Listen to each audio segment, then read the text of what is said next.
அதிமுகவில் வந்து sitting MLA Pandian வந்து மறுபடியும் சீட்டு கேட்குறாரு. அவர் அடுத்து பார்க்கும்போது செந்தில்குமார், எம்எஸ்என் குமார் அப்படிங்கிற 2 பேருடைய பேர் வந்து அதிமுகவில் அடிபடுது. நான் பாண்டியனுக்கு தான் வந்து சான்ஸ் இருக்கும் அப்படின்னு தோணுது. சிட்டிங் எம்எல்ஏனால அவருக்கே வந்து மறுபடியும் எங்கள் சீட் கொடுக்க தான் வாய்ப்பு அதிகம். திமுக கூட்டணியில் யாருக்கான வாய்ப்பு இருக்குது? திமுக நேரடியாக கிளம்புறாங்களா? திமுக இந்த முறை வந்து நேரடியாக கிளம்புறவாங்கன்னு தோணுது. சிதம்பரம் தொகுதியை பொறுத்த வரைக்கும் கூட்டணியிலையுமே வந்து ஒரு சாய்ஸ் இருக்குது. ஒன்று ஐயுஎம்எலுக்கு வந்து தொகுதி வந்து மறுபடியும் கொடுக்கறதுக்கான வாய்ப்பு வந்து ரொம்ப ரொம்ப குறைவு.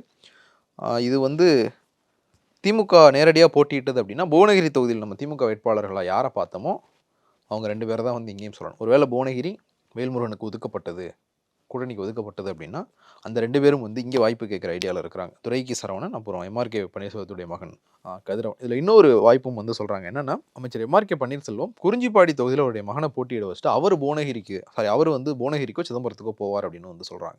அதில் வந்து எந்த அளவுக்கான சாத்தியம் வந்து அதில் இருக்குன்னு தெரியல. ஒருவேளை புவனகிரி தொகுதியில் திமுக போட்டியிடலை அப்படின்னா கதிரவன், துரைக்கி சரவணன் 2 பேரும் வந்து சிதம்பரம் தொகுதியிலையும் வந்து வாய்ப்பு கேட்குறாங்க. ஸ்ரீதர் வாண்டையார் வந்து இப்போது திமுக கூட்டணிக்கு வந்திருக்கார். அவர் 2011 திமுக கூட்டணி வேட்பாளராக இங்கே போட்டிட்டுருக்கார். ஸோ ஒருவேளை அவருக்கு வந்து தொகுதி கொடுக்கப்பட வாய்ப்பு இருக்குது. அவர் தஞ்சாவூரில் வந்து தொகுதியை கேட்டிருக்கார். தஞ்சாவூரில் வந்து ஏற்கனவே வந்து திமுகவுக்கு நிறைய சிக்கல்கள் இருக்குது. பொட்டன்ஷியல் கேண்டிடேட்ஸ் வந்து நிறைய பேர் இருக்காங்க தஞ்சாவூரை பொறுத்த வரைக்கும். ஒருவேளை வந்து மறுபடியும் ஸ்ரீதர் வாண்டையார் வந்து சிதம்பரத்தில் அவங்க கிளம்புறக்கு ட்ரை பண்ணலாம்.